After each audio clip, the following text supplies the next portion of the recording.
I don't know about you guys, but the quarantine was not ideal for my eating and my physique when we first got locked down. I took it as a way to pity myself, feel bad.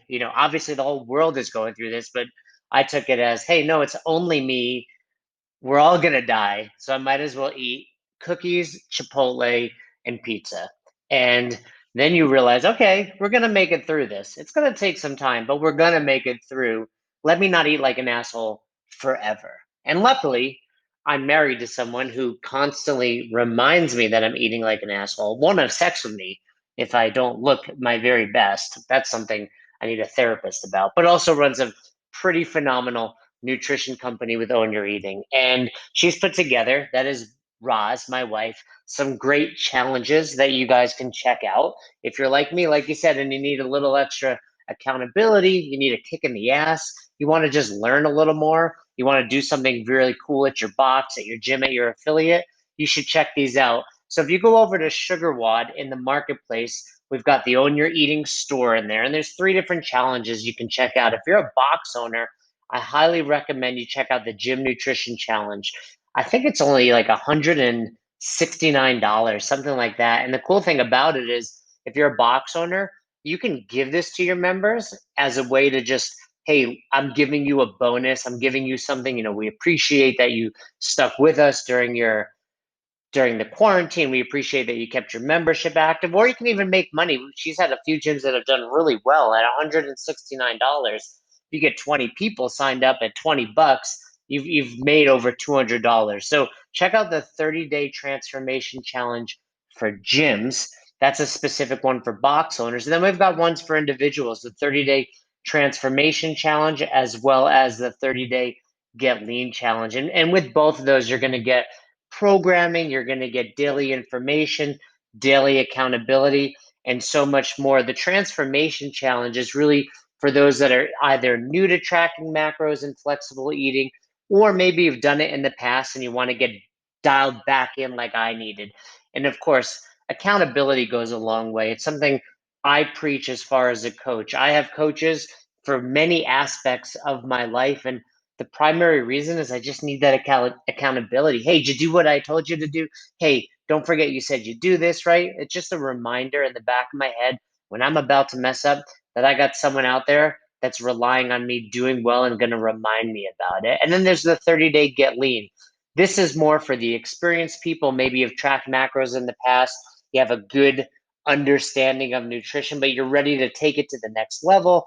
Maybe you've plateaued, you're ready for reverse dieting, or you just need some extra coaching out there. So you can check these all out on SugarWad. The link is in the show notes. But if you go to SugarWad, you go to the marketplace, you look up Own Your Eating, you're going to see these options. And the cool thing is, you can use the code Best Hour. You can use the code Best Hour, and you'll get 10% off any of the options there. So BESTHOUR. The code Best Hour will get you 10% off in the SugarWad marketplace. Check it out. Own Your Eating. Roz's 3 challenges, and she's seen tremendous results. And trust me, if you're working with Roz, I'm going to hear about it. She'll ask me for some feedback as well. So you really get 2 coaches for the price of one. Check it out. Use the code Best Hour for 10% off. All right, welcome to the show, Ryan McKenzie. Welcome, Ryan. Hey, how's it going? You and I have been playing a little bit of email tag over the last few months, but glad to finally lock you down. Took quarantine to happen, but we're good to go. Yeah, that's life right now, right? It is life right now. So you are the, what would you say, best-selling author of a book called I Hate Selling for the Fitness Professional. That's right. Yeah, I'm the best author of that book. That's correct. Now, You're it's it was internationally best-selling book, which was pretty big on Amazon there. So it's pretty cool. It was a good time. when did that book come out? End of 20, I think it officially got released like December 2017, January 2018, I believe, is when it was officially out. How I long did could, that take you to write? Way too long, man. Way too long. It started off as going through stuff for myself, just diving into like what I needed to change, and then helping some teammates out with some things. And then it turned into like a course for some of my trainers that would take them through with new hires. And then I finally developed into a book. It was actually a book before I ever even wrote it. A guy named Alan Barres wrote I Hate Selling for the Service Provider. And it's for CPAs, and it's long and for CPAs, accountants digging into accountant stuff. And so I was told to read the book from a mentor of mine, got a ton out of it, and no one else I would recommend it to would even pick it up and read it because it's for CPAs. So I asked him if I could rewrite it, and I boiled it down to like 120 pages, practical steps, real life scenarios for trainers, like just turned it into my life story with training basically. And changed the way I sell, changed the way I run businesses, changed the way I give advice. It's really powerful stuff in there that, Alan and I can't take credit for because it's practical, just everyday common sense, but put into like narrow, like arrow focused for training and for gyms. Well, I think that's a really important subject matter because most people, myself included, when you get into the training space and fitness, it's because you really enjoy it. You do it, you're like, hey, I like this working Right. out thing. Maybe I can somehow manage to make this my career. Right. And then you realize, okay, it's not just about doing bicep curls and burpees. It's like I gotta get clients and get them to actually pay me. So was Yeah. that kind of the same way you started? Yeah. So I was a baseball player in college all the way my whole life. That's what I wanted to do. Met a girl, we got engaged, got married. My trainer at the time said, hey, I think you'd be great at this. I was like, sure. I'd never thought about working. I always thought about baseball, so this would be great. I love working out. This will be awesome. I'll start training too. So I kind of started that up and was like, oh, this is a job. This is I'm right out of college. I'm like, this is like, you have to actually work. You can't just hang out in the gym all day. You got to actually go get clients. They don't pay you unless you work with somebody. So it was a rude awakening when I was, married at 24, had a kid by the time I was 25. And I'm like, I got to make some money here to provide for my new and growing family. So most people look at sales from a greedy standpoint, like, oh, you just want to make more money, you just want to get more bonuses, or you just want more numbers for the owner, or whatever. And there's all kinds of negative connotations to sales. But for me, it was a matter of like, I remember sitting in a meeting and people say, if you don't love this job, you shouldn't be here. You should be willing to work for free. And like their passion for the industry, I think that's a good thing, right? But the one guy not making any money, I'm like in the back, like it's got to be okay to like make money though, right? Like it's got to be okay. Can I get some dinner tonight? It's so true. I gotta eat, man. I'm sure it's common in every sector, in every industry. We just always envision like the wealthy attorney or the author that's a best-selling author making a lot of money. But for some reason in this fitness world, it's like you said, you should want to do this for free. And it's like, why do we have to feel guilty for making money when in fact, I mean, how many other industries are actually making people healthier? And really, if you're healthier, you're saving so much money over the course of your life. So much. Oh my gosh. So yeah. Obviously a few years went by where you didn't write this book. Who was your mentor that told you to read the one by the CPA? And was it in line with this? Like you're afraid to sell? Yeah. So I think accountants have the same struggle probably. So mine is much more geared toward your mindset of like getting over that fear of sales. And then here's a process to put in place. But any service industry, you're there because you love the people you're working with or the thing that you're doing for the people you're working with, right? You're not there because you didn't get into sales. You don't see it as a sales industry. But what really hit home with me, my pastor actually is the one that recommended the book. He's like, you should check this out. I went on and looked on his website. It was like $100 for the book. I was like, 100. He had a book. He had like all this stuff connected with it. And I was like, he told me to get it. I'm not making any money. It's like it's like $100 at a time. Was like I'm dropping $100. Jason, I'm dropping $100. Like right. This is like no diapers. No diapers. This is for like the baby. We might not eat this week. All right, but he told me to. So that alone might have been why I got so much out of it, because I went in and read and highlighted and reread and re-highlighted and took notes. Basically, rewrote the book itself over just in my own notes, and like I was gonna get something out of it. And the next year my sales doubled. The years after that they doubled again. 4 years in a row. My revenue doubled. My income doubled, which is first year. That's you double nothing, you don't really get very much. But after that, it really starts to multiply. It's a really cool feeling to the point where I'm top selling trainer in our whole company. So that's What company is that? Is with MVP Athletic Club. So not a big chain. There's really high end. I guess you call them box gyms, but they're just like premium gyms. Like we want really great service first gyms. So not a lot of sales pressure, which helped me become a great trainer, but hurt me in growing a business because it was all about the client, all about the member, helping them, serving them. We didn't have anybody teaching sales and how to sell in a practical and like a way that felt genuine. It's either like, what do I got to do to get you in this gym today? Used car salesman feeling, or it's like, hey, if you're good, you wait, they'll come to you, man. You just got to wait. That's the attitude. It's one of the two, right? Those are the You're two. basically describing my first. I mean, you and I have a very similar story, with the exception of getting married and children so early.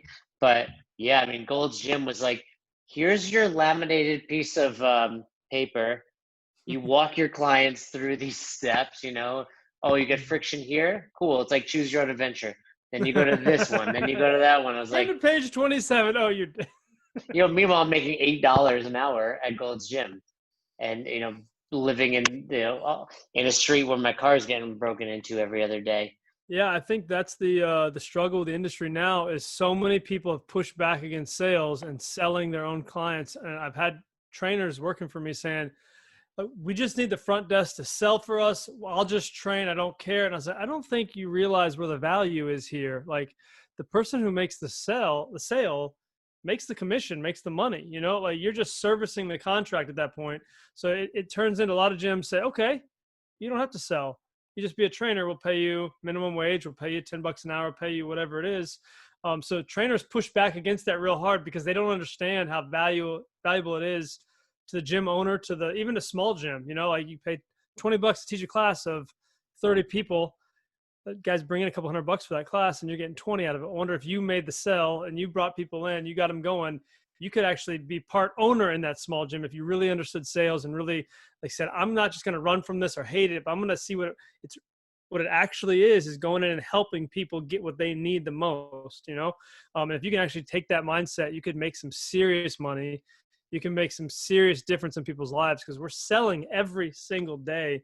We just don't even call it sales. It's like, I got this new water bottle. You got to check it out. It's amazing. Keeps my drink cold forever. I saw this new movie. It freaked me out. It was awesome. You'd love it. Like everything we do, it's like it's not a full experience until you sell it to somebody else and talk about it and convince them that it's also good. I think most people interact that way and they don't realize they're selling something nonstop. And it's all of a sudden when we walk into the gym, it's like, well, I don't want to be pushy. I don't want to be, but if we see them doing exercise wrong, we'll tell them you're selling that. You're selling, they should listen to you for free. You might as well make money while you're selling everything else you're trying to convince them of, right? I think there's more to it than that, but. Obviously you got to read the book there's more to it than that. But I think, something I learned over the last few years, especially is, and maybe you talk about it in the book, is we're kind of limited by our own kind of self-beliefs on money. Mm-hmm. So like, I don't want to ask, Joe Schmo over there to pay me $75 an hour because I know for me that would be very expensive, but the value is there. So what are some of the limiting self-beliefs that people have when it comes to sales that they need to overcome? Yeah. So what you're getting to is the curse of knowledge, I think, right? So that's a big thing where the second I learned something, it's no longer valuable to me. So if you've grown up in a gym or if you studied it for years, you'd think that'd make it more valuable to you because it's part of who you are and you put time into it. But the second you know it, like I could write you a workout. If you give me your limitations, you give me the equipment you've got, you give me your goals, I could write you up a workout. It'd be a good workout. It wouldn't be as good as me being with you, but I could do it like in 5 minutes. It'd be great here. It would work. It'd be great. It doesn't feel valuable to me, but my next door neighbor can't do that. He's searching online for all kinds of things. He's trying to figure out what work. Like somebody guide me, somebody lead me. I have no idea what I'm doing. I don't want to hurt myself. I want to make sure I get results. I don't want to do the same thing over and over again and just nothing happened, right? So as soon as something becomes valuable to us, we're like, oh yeah, you automatically assume for some reason that everybody can do it. And that's a huge limiting belief. Before we even get to money, we got to understand how valuable what we do actually is, and that not many people can do what most trainers can do. If you have any kind of certification at all, and this might be a little blasphemous in the trainer world, but if you have any certification or any studying or any experience at all, you're a step ahead of almost everyone who walks into a gym, right? And They might think they know something, but even if you're a bad trainer and you don't know a lot and you're new, you probably have more knowledge and more ability than the average person that walks into a gym. So you have something to offer. Yes, you should keep growing in your skills and you should keep getting better there. But forgetting that for the moment, that's a huge thing, that curse of knowledge, where as soon as we know something, we no longer think it's valuable because it's just common knowledge for us. That stops so many trainers from thinking I've got anything to offer, and then if I don't have anything to offer, why should I charge for it? And then to your point, the exact thing is true there too, where I wouldn't spend $100 on training, maybe because I already know it, or I can't afford $100 on anything. Why would I charge someone $100 an hour for training? And you put yourself in their shoes in a really bad way, and you take your empathy and you actually use empathy in a way that hurts both of you, not in a way that you can understand their physical pain, their emotional pain, but you think financial empathy is a good thing because you want to protect them. They have made a lot of money for a reason. They can say yes or no to you if they want to. You need to be able to offer them the best thing you have at the best competitive price, but give them something amazing and let them tell you no. I can't be afraid of that. that's true. I mean, a lot of it is just that fear of hearing the word no. But, a Mm-hmm. great example would be yesterday, I had a guy from Home Depot come over. I've kind of met him over the last few weeks, and he taught me how to build with wood. And then he was here for probably 5 hours. Like, we built this great thing. I don't want to say what it is because it's a surprise for my wife, and she might be able to hear me. But, we built this thing, and it was like, to him, it was so remedial. It would be the equivalent of me teaching someone how to do a push up. Like, Right. get to your chest, lock your arms out. And I was like, at the end of it, I was like, let me give you something? Do you have Venmo? Can I give you? And he was like, no. And now, I mean, first of all, I think he didn't realize how much, as simple as it was, it, it made me feel confident that I can build something else. And in addition, now I almost feel guilty asking him to help me again. Like, I Right. want to give you money because I know I'm going to have more questions.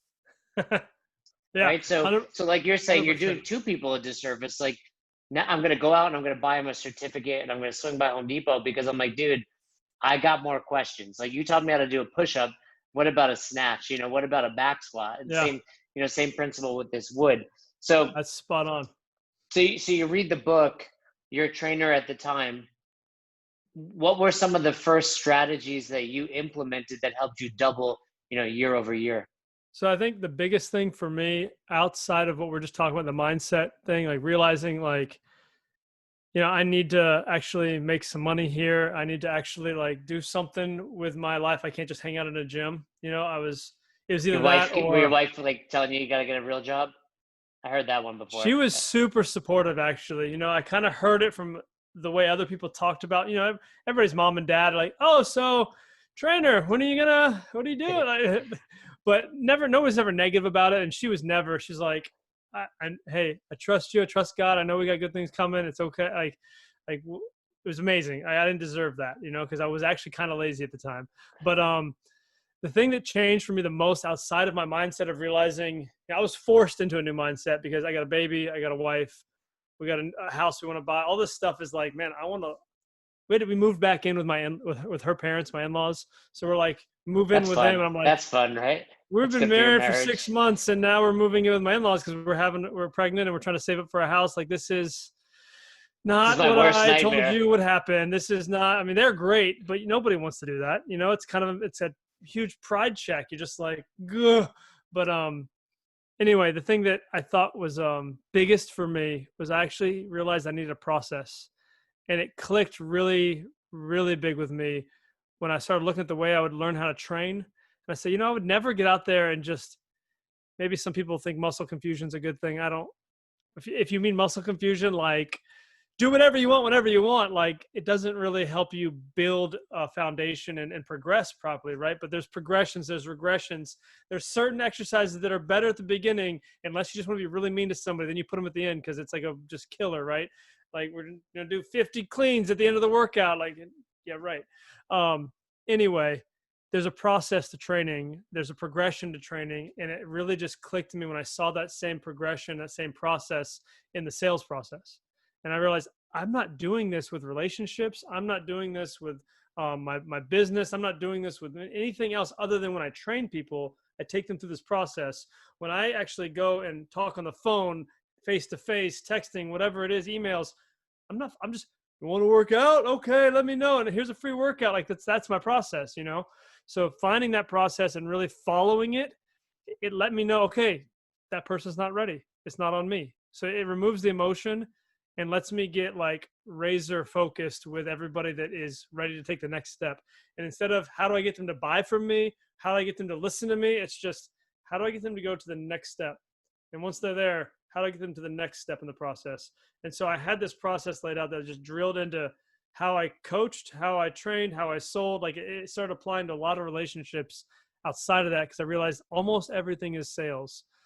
Almost everything is some kind of sales process. Even dating, right? I mean, in a way, if you're looking at sales the right way, then yeah, I'm right? Because selling you like I'm selling myself. yeah, and like it's even so to me, what I look at when I'm training somebody, if you want to relate it to dating, if your mindset is like, I just want them to sign up with me, I don't care what it takes. You're kind of leaning over to what I call Timmy Taker in the book, right? Like you're just whatever it takes. I don't care if it's the right fit. I don't care if it works. That's gonna be a bad relationship, even if you do Yeah. sign them up. You know, it's gonna be bad. It's gonna be a bad marriage. Even if you make it work in the beginning, it's gonna end up bad because she's hot, she's got money, whatever it is. I'm gonna make this work. Not always the best attitude to go into a relationship, right? Same thing with training. But if I can say honestly, this is what's best for you, and I know I've got it, then we're going to have a really great relationship. And that might sound cocky for a dating relationship, but if my goal for you, and I'm like, Listen, Jason, baby. I'm Listen, what's baby. best for you. Like no one else will love you like I do. That's a different kind of attitude to go than just like, I need this, I want this, I'm going to have it. You know, like if your heart really is what's best for that person, same thing with sales. That's probably one of the best marriage advice things I've ever gotten was the way you win her over is how you're going to have to keep her. Same thing works with training. The way you win them is how you keep them. So if you're out there throwing out Groupons and discount codes and free training sessions, guess what their eyes are trained on when they start training with you? They're looking around for all the other Groupons and discount codes and training sessions. And all of a sudden you don't throw them at them anymore because I've got you.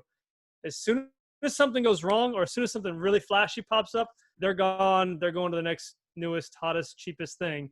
But if you win them with, I'm going to show you like how to work out. I'm going to teach you. I'm going to help you move better. Whatever it is you really do well, like you're going to keep them with that, and no one can compete with you because you've already won them on the core value that you both agree on.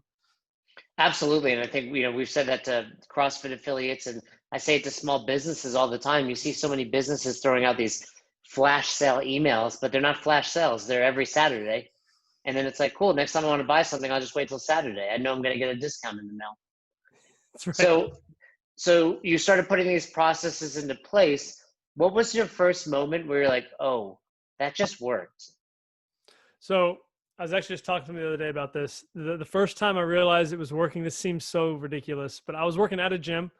I'd not broken double digits double digit sessions per week, right? Like I'm talking You're doing 10 9 clients. sessions or less. I'm doing 7 to 9 sessions a week. One right? and a half a day. Right. Like, so I'm like working double floor shifts. I'm like cleaning stuff. Whatever I got, I'm studying and reading. And then all of a sudden one day I look at my calendar. I'm like, I've got 11 sessions on the book. Ryan, I think you made it. It's just like this moment. It's so funny you say this because we're like the same person with this stuff. It's truly crazy. It's wild, right? Like you think like, and I saw other trainers just dropping off because they couldn't. And then when I hit double digits, I was like, okay. And that's obviously nothing, right? Like that's absolutely, I'm not talking about number of total sessions, not number of clients you see 3 times each in a week. Like, no, you're talking like you got 10 for an hour. You can, I used to be able to count my clients on one hand, and then I Yep. remember when I was like, okay, I need to figure out some sort of calendar because I'm double booking people. Right, right. So that's exactly where I was at, and it really hit home with me when it was like it was 1 month I had the highest revenue for that month out of all the trainers. So they have it on the board, right? Like you get a bonus if you're the highest in the quarter, and I was like, wait, that's really happening? That's crazy. This is why I can actually do this. I can okay, I can do this thing, you know. And like then it just became all of a sudden became normal, and that was just really it changed everything. Your mindset starts to change when you get a little confidence, and not just talk yourself up in the mirror, Stuart Smiley confidence, because You're good enough. you're so good enough, but like you actually see it. I'd put work in, results happened, and then they happened again, and they happened again. Then it got better, and it got better, and it got better. Like it's not just this like up and down like we have in the industry where it's just three clients go out of town and I might as well take a vacation, or but it's just constantly growing, which is just a really, really cool feeling. For me, one of those moments was also when the other trainers starting to talk bad about me. I don't know what time frame was this for you? Like what for me it was like the aughts, I guess, the like 2001 to 2006. When was Yeah. this for you? So I started training 2007, So 2007, so you kind of probably about officially in a gym. I had some clients on my own before that gym, just kind of like a year or two in college or just out of college. You know, I graduated 2006. The next year I'm in the gym training, and it was like it was all good when you're not doing well. Everybody loves you, right? You're just the yes. and then I'm like, it was the moment I started getting serious about growing. Some people were like, they didn't want to talk to me anymore, but they weren't mad at me. And I mistakenly, I would apply for every promotion there was, like out the next team leader, next whatever, because I'm like, I'm not making any money. Maybe they'll pay me more there. So I'm like applying, like I just gotta, like that was really stupid, right? But when I finally got to the point where I was doing well enough where they would actually hire me for the next promotion and lead a team, um, it didn't even dawn on me that other people wanted that promotion that would be on my team because we all were going for the same position, right? So I got the job and I'm like, all right, here's what we're doing. And it was like crickets, like we hate you. Like It's like that crab just mentality. Have you heard that analogy? hmm, Where like as fishermen or crab fishermen catch crabs, they put them in a bucket and there's no top. They could actually escape, but as the crab gets closer and closer to the top, inevitably another crab will yank it back in, right? So it's like, they don't want you to succeed. And that's how I felt, whether I was teaching a lot of group fitness classes, the spins and yogas and yeah, one-on-one training. And I realized there's a lot of envy there. It's like, we don't want to see you succeed. We all want to be mediocre for the rest of our, I mean, these are, we're 22, 24 years old, and these are 40 or 50-year-old trainers that have been kind of sludging through it for yeah. the last 30 years. So I don't understand it, but I can see their Yeah, perspective. I didn't have a lot of that, but there were a few that we had some just let's go in the back and let's shout this out and talk. We were just flat out like not like each other, but I had a lot of trainers who I didn't agree with or didn't necessarily like, but I respected them and I feel like they respected me on at least one level. So we could just hate each other's guts in one area and then hey, we got to get our job done in another area, you know. So that was really cool to actually see people that had that kind of maturity, honestly.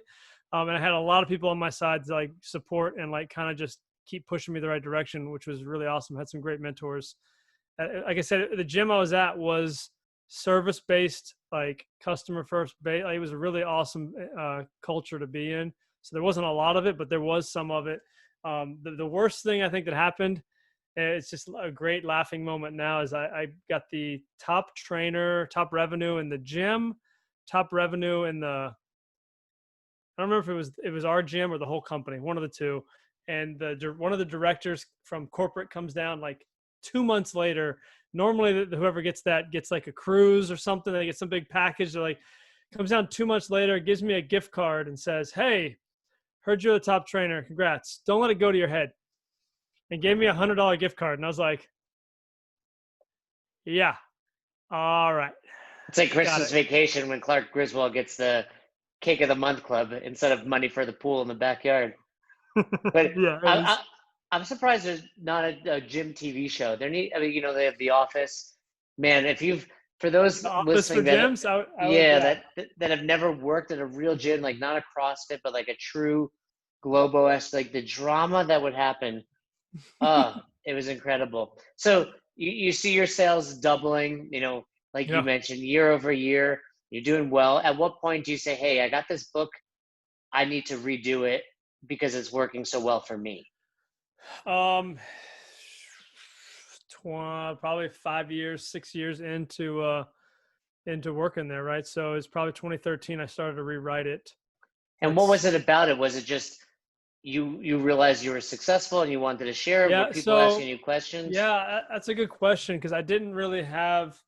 I think what it was though, I kept recommending the book to other trainers, and I started to have be put responsibility over like just certain team members or certain teams, trying to help sales grow, trying to help training get better in those areas. I said, guys, first step, grab this book, just read it. We'll go through it, and we can talk. We can talk about it. 2 or 3 people would get it because not for training, they're not interested in it. So inevitably, I end up taking it, making it into a course, and I'm like, week 1, week 2, like 5-week course or 6-week course. So each one of the steps All that of I've gotten somebody else's book. all off somebody else's stuff. So I'm like, but I'm like translating it into like trainer mode, right? Because nobody wants to hear about an accountant. Right. I had to Taxes. because I needed it. And finally, I knew a guy who knew a guy who knew the author because that's how my mentor got connected to him. So I'm like, hey, I need to have lunch with this guy. And I just called him up and said, I want to rewrite your book. No one wants to read it. It's great. I love it, but none of my trainers will read it. And I think we can make some money. I think we could help some people. I think we can make this thing a really big thing because I love it.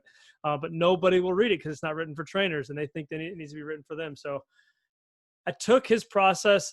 So his first step is step 1, test for a positive chemical reaction. I changed that to do they know that you care?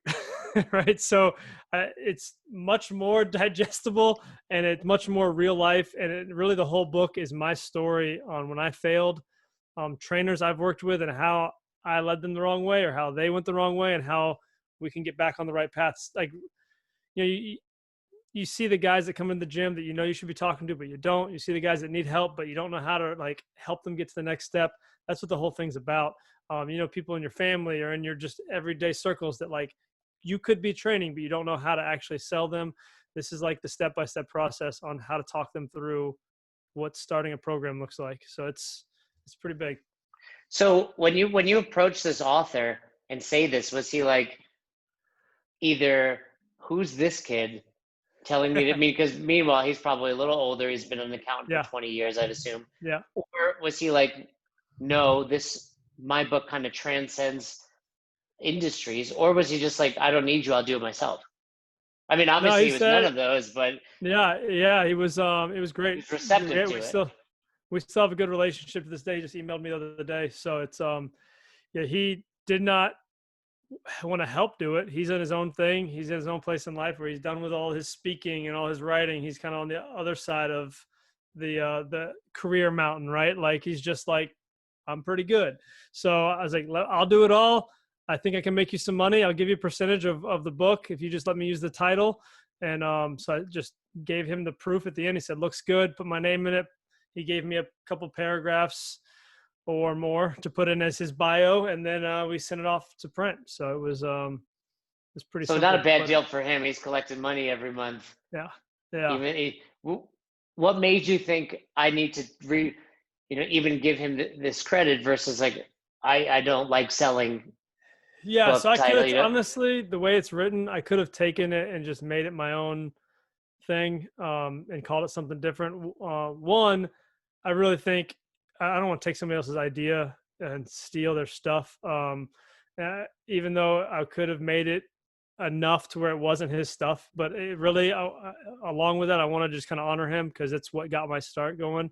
It's really what helped me. One of the big things that helped me get up out of the rut that I was in. So it's like, you know what, if I can draw attention to that, like I want to support him and prop his name up if I can, because that's a big part of the reason that I'm where I am right now. So I don't, there's an old football quote, a guy talking about a brand new coach, the Miami Dolphins years ago. And it's like, I think Don Shula or somebody's like, I kind of liken his coaching position to like a guy who woke up on third base and thought he hit a triple. I don't want to be that guy who like, look how great I am. And really there's all this stuff behind me.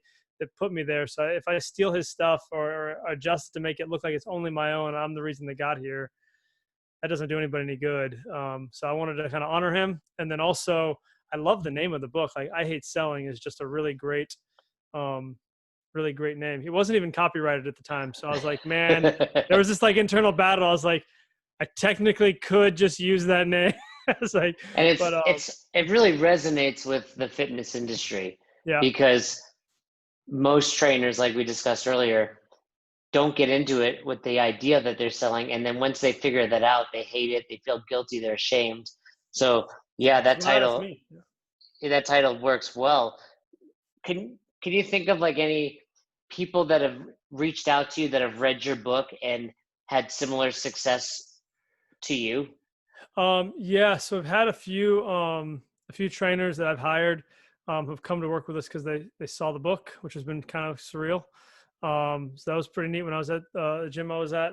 And then I had who was it? Some guy high up in UFC gyms like tweeted out or whatever Instagram stories like, just read this book on the flight over here. All of our trainers need it now. And so Not like I'm just Alan like, Belcher. Was it Alan Belcher? I don't He's remember pretty who, big but in the, like yeah. after that, I was speaking at Ursa and some people that I'm just did a lot of connections happening that way, which is like nobody knows me. You know, I'm really a nobody, but like then all of a sudden, like, oh, you wrote that book. I'm like, yeah, good to meet you. I'm just it's kind of a surreal feeling when that happens. So it's pretty fun. Yeah, I love it. Every time somebody shares your book or talks about it, it's like you can log into Amazon, you see a couple extra sales that day, Yeah, so yeah, it's not about that, but it's rewarding. I would imagine, just like my book, where it's like people reach out and they're like, this story resonated or that story hmm resonated. I'm like, cool. Like that's really why much like training, you probably did this not to, become an international bestseller, but just because you wanted to help people. yeah. And like every time I would like talk to my wife, think about what my next step is, pray about what I need to do next in my business or with our with finances and stuff. Every response, every thought came back was write this book, finish this book for 3 years. So I kept putting it off because I was like, I don't really want to write a book. And that was everything. That was the next step, obviously, every time. And I was still working at MVP. I was a manager. I was running Group X and performance, going out to the villages, running there, the gym out there. Like it was just really growing in that role. And I'm like, maybe this is my career. Then the book takes off. Some things happen through MVP that like I realized it's not the right fit. So I step away from there, and now I'm helping trainers and gyms like establish really great sales processes in their gyms for their trainers. Because the thing that I thought was was so great for managers and owners. Like I'm in a position as a manager, running a gym. I've got 30 trainers. I've got or 20 trainers and 40 Group X instructors. I don't have time to sit there and walk everyone through a sales process, and I can't be sure that I'm hiring someone that's going to do everything right way the first time. So if I have a book or a course that's going to help them, like, this is what you do, let's talk about it, that makes all the difference in the world to me. So that's kind of where, once I got out of there, that's the direction I went, is like, this is a book more to help managers and gym owners than anything else, because it's going to free up their time and make sure their whole team is on the same page, and I love bridging that gap between corporate ownership, management, whatever you want to call it, and trainers, like practical everyday people. Like, I think we try to motivate our teams by saying, here's your quota, hit it. Here's the numbers, get them. And that's not how people think. That's not how trainers work. It actually does really bad things for your team. Yeah, numbers are important. Quotas are good. Bonuses are awesome. I want a bonus. Everybody, who doesn't want a bonus? But you can't lead with those things, and being able to communicate that is a big, big deal. Yeah, and I mean, I know you work more so in the standard type of gym, but it's really the same in CrossFit affiliates. It's people bring on trainers and then just expect them to have this knowledge that they don't even have on selling. And they get Yeah. frustrated. And a common sentiment in CrossFits are like, okay, coach 2 classes a day and you could supplement with one-on-one clients. And it's like, but they don't know how to sell, and neither do you. So why do you Right. expect them to know? So Yeah. you work with gyms. Can someone reach out to you if they want to Yeah. So learn more? I've worked with a few CrossFit gyms actually, and I've got a few one-on-one trainers that I'll work directly, like kind of mentorship coaching with them. But if you got a gym with trainers in it, that's like what everything is built around, is how to get that team on the same page. Because it's different than just learning a process. But yeah, I do a lot of that. That's basically what I do now. I was able to this whole thing let me step away from the gym I was at and work from home. We got 5 kids now, homeschooling. So honestly, when Corona hit, all this stuff happened, everything shut down. My wife and I are kind of like, well, I guess we'll wash our hands more because we work from home and homeschool anyway. So Yeah. like, Same we'll make same here. sure. It was like, okay, a little less socializing, but not much. Like Yeah, we're home anyway. So yeah, this is obviously people can go to Amazon, search the yep, book title. That's probably the best way to do it. And then what's if someone listened to this and they're inspired and want to learn how to yeah. sell better and teach their trainers, what's the best way to reach you? If you want a hard copy of the book, Amazon's your best bet. If you want the audio or a free PDF download of the book, you can go to my website. That's probably the best way to get it. IHateSellingBook.com. You can download it and it'll play on just play. It'll pull up on your Kindle or your phone or wherever you want to read it. I personally like the hard copy, but I don't like Amazon because they don't let me talk to people when they buy my book, right? They've got to reach out to me. So They also take about 80% of the book sure. sales. So you make no money and you don't get to talk to anybody. And Exactly. the reason we're in this industry, right, is like I like to help people, I like to talk to people. So if you get it from the website, then we can start emailing and talking and chatting. Or if you really just say, man, I need some help right now, my email is ryan@trainingwithryan.com. Ryan@trainingwithryan.com. So IHateSellingBook.com for the book, or just email me and we'll chat. Well, that's awesome, Ryan. And again, I think first of all, if people are listening to this and they're in the CrossFit space, at a Yeah. minimum, just go download the book. Like Yeah. you'll learn something. I guarantee. I mean, every book we read, we learn something from it, especially a book geared towards our industry. And if you like the book, definitely consider, reaching out to Ryan. Someone, this is one of those spaces where like someone that has that experience, that's been through it, that understands it, it's vital. So I highly encourage the listeners to check that out. It's been a true pleasure. I'm glad we finally got to link up. You got 5 kids running around. I'm sure you got a homeschool lesson you have to get to at some point today.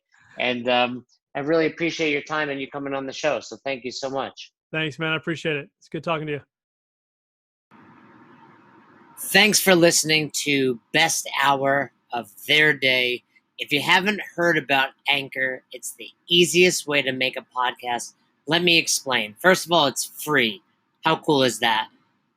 There's a creation tool that allows you to record and edit your podcast right from your phone or computer, so it becomes super simple. Some of these episodes with Fern or Todd or myself chatting with one another, we've done right within the app itself.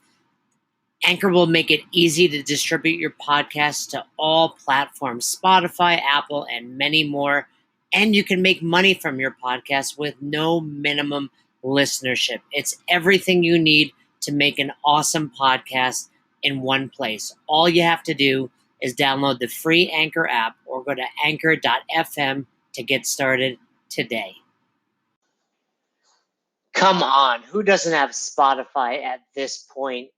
And if you were unaware, Spotify now is offering podcasts. That's right. On Spotify, you can listen to all your favorite artists, but also podcasts in one place for free. Spotify has a huge catalog of podcasts on every topic, including the one you're listening to right now, Best Hour of Their Day. On Spotify, you can follow your favorite podcasts so you never miss an episode. Premium users can even download episodes to listen to offline wherever you are, something I always do before I hop on a plane. And you can even easily share what you're listening to with your friends on Instagram and other social media platforms. Here's the deal. If you haven't done so already, be sure to download the Spotify app, search for Best Hour of Their Day on Spotify, or browse some other podcasts if you want. You can find them in your library tab. And also make sure to follow me so you never miss an episode of Best Hour of Their Day. Thanks again for listening to Best Hour of Their Day. If you haven't already, do us a favor, head over to the Apple Podcast app and leave us a review. We'd love to hear from you. If you have any questions, comments, concerns, feedback for either Fern or myself, hit us up, besthouroftheirday@gmail.com, or send us a DM over on Instagram at besthouroftheirday. Once again, we couldn't do this without the amazing community, and you are a part of it. Thanks for listening. Thanks for supporting Best Hour of Their Day.